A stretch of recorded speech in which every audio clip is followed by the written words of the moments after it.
Hello, I'm Jody Wolf. You're watching Expoz. It is April 20, 2017, 12:01 a.m. in Birmingham.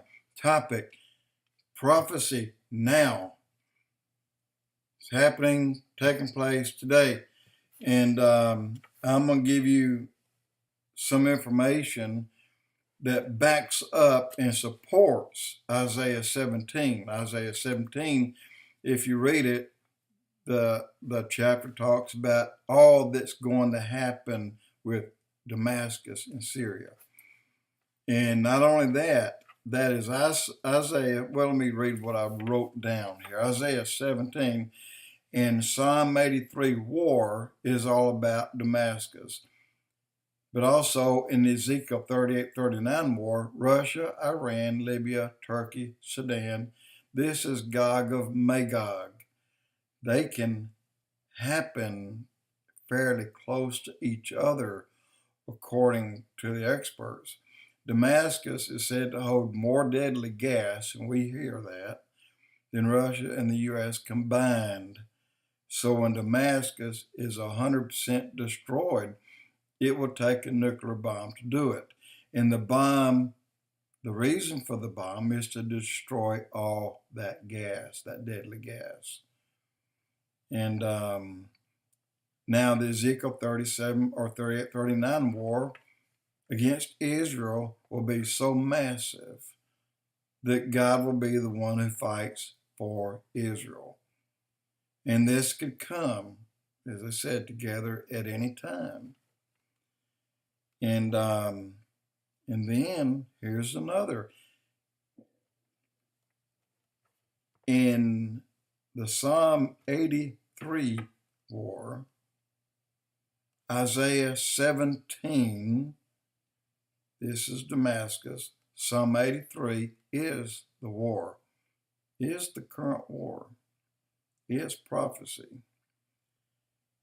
So Isaiah 17 talks all about the destruction of Damascus, the longest continual living people living in and operating the oldest city on earth, the oldest city on earth. And like I said the other day, the first street that went through, it's called Straight Street, still there. It's been there. I would say it started being built somewhere about the time of Nimrod. And this would be approximately, 4,700 years ago, right? Something like that. Old city. But the Psalm 83 war, Isaiah 17, Ezekiel 38-39, could all come together rather quickly. And at the end of that war, and we're talking about the Psalm 83 and Ezekiel 38-39, at the end of that war will bring the UN leader at that time. He will already be the Antichrist. He will offer Israel a 7-year peace treaty after the Ezekiel 38-39 war. Now, the reason I'm talking about this, we won't know who he is. The church will have been gone when he is named leader of the New World Order. That's exactly what it is, the New World Order. So, if this is so, the New World Order has to be in place. The world will have had a UN leader for a few years. That means we have been gone for a few years. When I say few, I'm talking about between 1 and 3.5.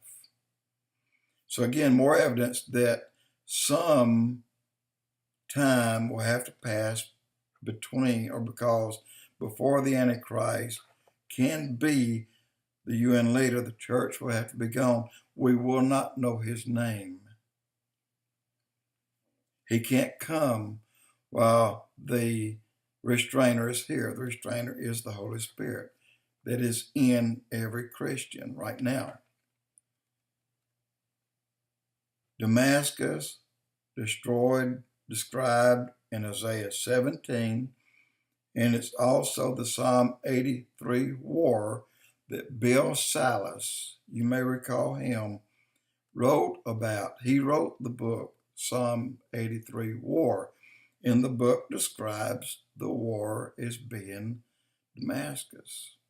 But what's going to happen to Israel? Because you're talking about 28 or 38 miles away. The Israeli border parallels Syrian border. Just as Chernobyl in Russia, the next city has to be at least a certain number of miles away. I don't recall. I think it was 40. I may be wrong. It may be more. But Israel has cities 38 miles from Damascus. These cities will be destroyed. It doesn't say they'll be leveled. It says destroyed, meaning uninhabited. No one will be there. A few select people may choose to stay. They'll probably die. And so the Bible clearly tells us, Isaiah 17, 1 through 3, God's description. These verses also tells us that some cities in Israel will be destroyed, but not razed, not leveled to the ground. It will also be like Russia's nuclear plant that melted down. And the melee, Israel will be or will grow up in size with the destruction of Damascus. Israel will get bigger. And I said they would absorb some of the borders. And then at the end of the Ezekiel 38, 39 war, Israel will once again grow in size. It'll gain more land. It'll gain some of Iran via Iraq, Jordan. It'll gain Jordan. So when God fights that battle, these are the ones that are down the mountains over a single night. So when that happens, Israel gets bigger and bigger and bigger. They'll be twice their size coming into the final battle, the Battle of Armageddon. And it's interesting. So all of chapter 17 tells of all the destruction, Damascus and Israel. Interesting. That's prophecy. Prophecy's in the making right now, today. It says Russia, Iran, Libya, Turkey, Sudan. This is the Gog of Magog war. And there will probably be a couple other smaller countries in there. But their name is biblical, all these. And so they'll be the ones that'll go against the Jews, and they'll be the ones that 5 out of 6 of them will die. They'll have not the ability to make war again, but they will, this time, Europe, Russia, the Middle East, this time all these will come together for a spoil, the destruction of Israel. At the same time, you have the kings of the east that's heading into Israel by the way of the river Euphrates. It'll dry up, paving the way for them to come. They want spoils of war. In other words, Israel at that time will be the most powerful country in the Middle East with the most gas, the most fuel and natural gas of all countries. And all these countries that come against them needs that.